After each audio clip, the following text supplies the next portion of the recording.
Hey everybody, Punisher88 here, coming at you once again with another Thursday review.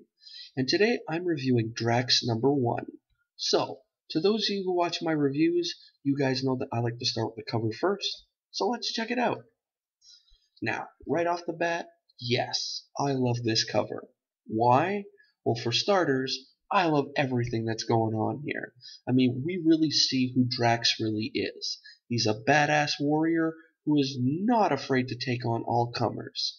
And judging by the body count here, including a Chitauri warrior, which I think is an awesome cameo for this cover, it's safe to say that he's taken on all comers. Another thing I like about this cover is Scott Hepburn's artwork. Although it may be a little cartoony, and I'll go into that a bit more in the review, I still think it works. So, from the cover alone, do I think this book's batting 1,000? Yeah, I do. But that's just the cover. Now it's time to get down to what I like to call the nitty-gritty. But before we do, I just want to take the time to mention to any new viewers out there, or any new subscribers to my channel, that if at any time during this review, or any of my past reviews, you guys notice that I look up and down at the camera quite a bit, or it sounds like I'm reading to you guys, the reason for that is I keep my notes in front of me. Why? Well, there's a couple reasons. The first one being, with the notes, I find it helps the review flow a lot smoother. Second, with the notes in front of me, let's say I'm reading part of the review and I get stuck. I can backtrack and then keep going. And third, well, basically when it comes to memorizing text, it has never been one of my strong suits. So therefore, the notes are actually a help aid. So if you guys are cool with that, awesome. We'll get through this review and we'll be on our merry way. Alrighty? So, what do you say we get started? So this issue opens with a awesome team up featuring everyone from the title character Drax to Venom to Rocket Raccoon, and every panel with Rocket in it, I can picture Bradley Cooper voicing him. It's awesome. We have Groot, obviously. I mean, Rocket and Groot, those two go together like PB&J. It's amazing. We have The Thing, and then for good measure, we even have Kitty Pryde. Awesome team up. Once that's over and done with, everyone basically decides that it's time to hit the old dusty trail and go their separate ways. Drax, of course, tries to tag along with basically everybody, but nobody wants to hang out with the big lug, which is kind of sad. So, after being left out in the cold, Drax basically decides that this is as good a time as any to go kill Thanos. Bold move, man. So, Rocket lets Drax to use a ship he's stashed away for a rainy day.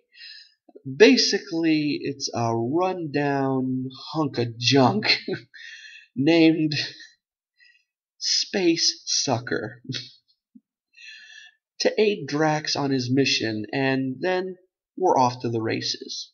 Oh, one other small little caution though. Drax has no idea where Thanos is. So basically, he's decided, I'm gonna go kill Thanos. I don't know where the hell he is, but I'm gonna go kill him. And one thing I really wanted to mention here, in that whole opening sequence, there's actually three little comedic things that happened that I thought were awesome. To those of you who have read Drax #1, they may have been a little minor, but to me, I thought they were great. The first little thing involves Rocket, and in great comedic fashion, we see Rocket yelling his head off. What else is new? And basically, he's yelling because the whole team, they're fighting these aliens that are trying to set off a bomb. So Rocket's all like, oh, these dirty, slimy aliens are trying to set this bomb off, and we get a ... and then the next word balloon, classic wait, one of them's behind me, isn't it? And then in the next panel, we get this awesome shot. It's actually our introduction to Drax, ripping the thing apart. So cool. The second little comedic thing that I liked was a little panel involving the Thing. We see Drax going nuts on these aliens, and there's one that's trying to crawl away. So we see one scene where Drax's foot is over the alien's head, and in the next scene, well, we see coming from the bottom of the panel in red, basically a big sploosh, and then we see Thing, his face is like, oh, that's something not even we should see, or something along those lines. I thought that was great too. And then the third thing that I really liked was involving Drax. It's once he gets comfortable inside the space sucker, he notices that Rocket has a pair of fuzzy dice hanging up. So he rips them down and he throws them over his shoulder. And then when they land on the floor, call it coincidence or whatever, they land on Snake Eyes. To those of you who don't know what Snake Eyes is, that's 2 ones. And in that panel, there's a small panel inserted into it, and it's a picture of Drax's face, and he has this smug smile on his face, and a little word balloon, and it just says, I thought that was great. Anyway, let's move on. I thought this was a really fun issue. CM Punk and Cullen Bunn's writing. Yes, I should mention before I continue, this is CM Punk's first real major writing. I know his first intro to writing came a while back in the Thor annual, which I thought was a great story. And but this time around, this is his first real writing. And what's cool about it is if CM Punk kind of falters a bit, well, he has Cullen Bunn, a awesome writer, to back him up. And one other thing I wanted to mention. I notice here on the cover, he's mentioned as CM Punk. Now, I know this came out after the whole fiasco with WWE and everything, and even on Marvel.com, the write-up for this book, it mentions UFC fighter CM Punk. Now, I thought when he went to UFC, he was going to start going by his real name, which is, I think, Paul Brooks. So why did they decide to put CM Punk on the cover? I thought CM Punk was a WWE branded given name or whatever. So I was just curious about that. So if any of you out there know why, leave a comment below. Anyway, let's continue. So, CM Punk and Cullen Bunn's writing, I think, is kept lighthearted for the most part, which, along with the distinctive cartoony artwork, really gives this an old school feel, in a good way. We get right to the point quickly, which I love, which is a nice change of pace as a lot of number ones like to spend most of their time really setting things up with little action. There's basically no exposition to speak of here, and it's really simple enough to where new readers won't feel lost in the slightest. So this is great for someone who wants to jump on. Go ahead. I urge you to do so. Now, I mentioned the cartoony art by Scott Hepburn, which is a real feast for the eyes, though. Cartoony, but awesome. It's a nice change of pace that a comic coming out of the most popular Marvel movie of the past few years isn't going for, gritty realism.